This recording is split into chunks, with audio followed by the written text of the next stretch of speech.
Clearly, there are risks involved in accepting a deal like this, but this is about getting back Israelis, getting back hostages, babies, children, adults, the elderly. Your take on where the country stands right now, what this deal means for the country?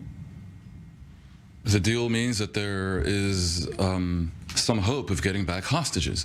There was pressure on the government by from some circles to insist on getting back all the hostages, and essentially the press conference message was that this was the optimal deal that could be achieved.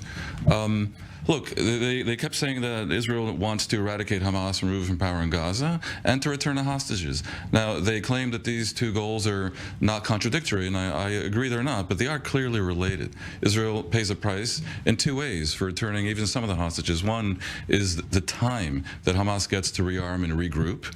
And it may go on for a long, long time, much more than 4 or 5 days, because I believe the terms of the deal enable it to continue if Hamas keeps releasing hostages piecemeal.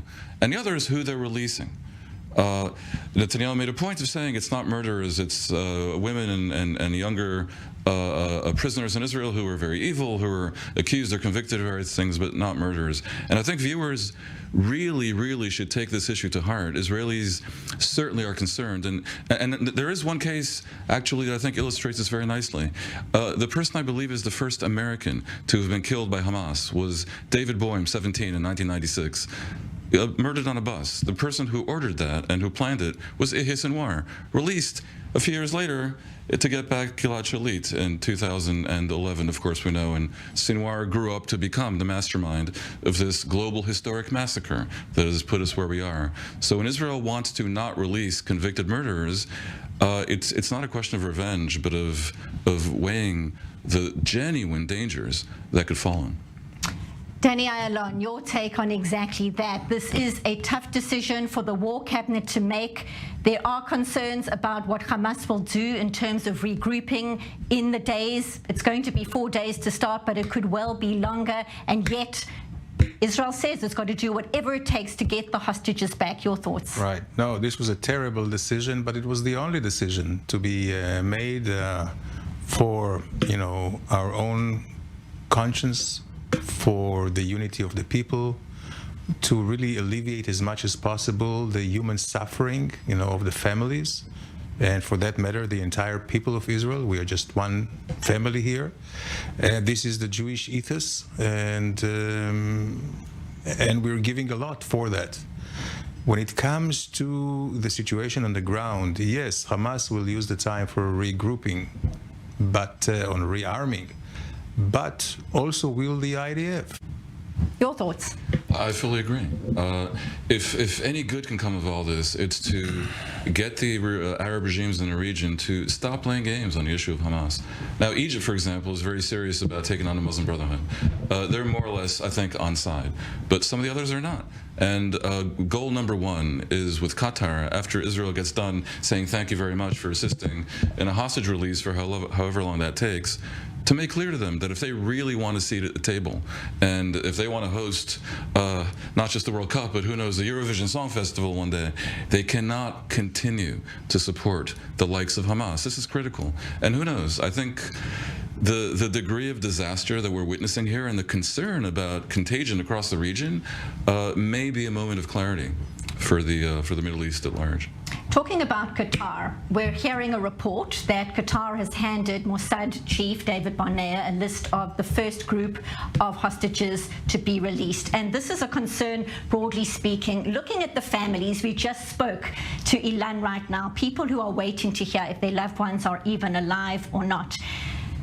What is the concern that Israel is being played here? Tomorrow, 10 people are supposed to be released, but there is no verification as to how many people are alive. If Gaza even knows, Hamas knows exactly where all of them are, is able to locate all of them, there is no verification at this stage, and only now are the first batch of names, so to speak, being given to the head of Mossad. Does that ring strange? Not at all. It rings evil. but not strange. I would expect Hamas to use the leverage that it has, and that's what they're doing. They're going to play on Israel's nerves. They're going to do what they can to make sure that the country feels uncomfortable and on edge, and they're probably going to try to drag out the time that they get to regroup and rearm. I would expect them to offer to release some more piecemeal, on the sixth day, and there'll be pressure on Israel to agree.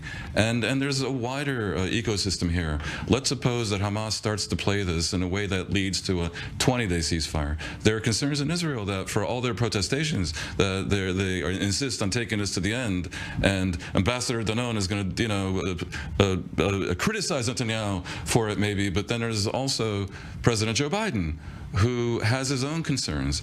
And remember that even though Biden was very, very much supporting Israel and taking some heat for it domestically in the early days of this, when the memories of the massacre were vivid in everyone's minds, he's headed towards an election, and he needs the Muslim electorate in Michigan quite critically, and he needs the youth of Gen Z and the progressive movement to vote for him next year.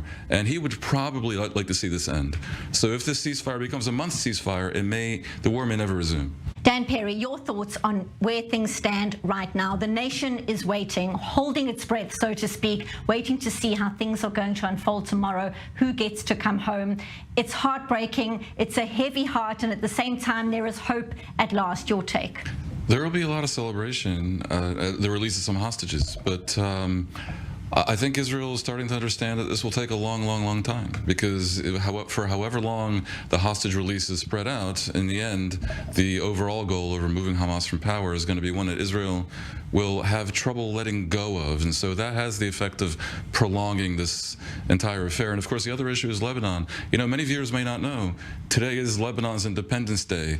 Now, it is indeed a day, but the independence is a fiction. Lebanon's controlled by Hezbollah, and with all due respect to the UN, unless they intend to mount an army, that resolution that the foreign minister spoke of is probably going to remain unimplemented. And this is, along with Hamas, another major, major problem that Israelis are starting to realize is not one they can for long ignore without potential consequences. Very briefly, the role that Iran is playing right now with Hamas and Hezbollah, very briefly.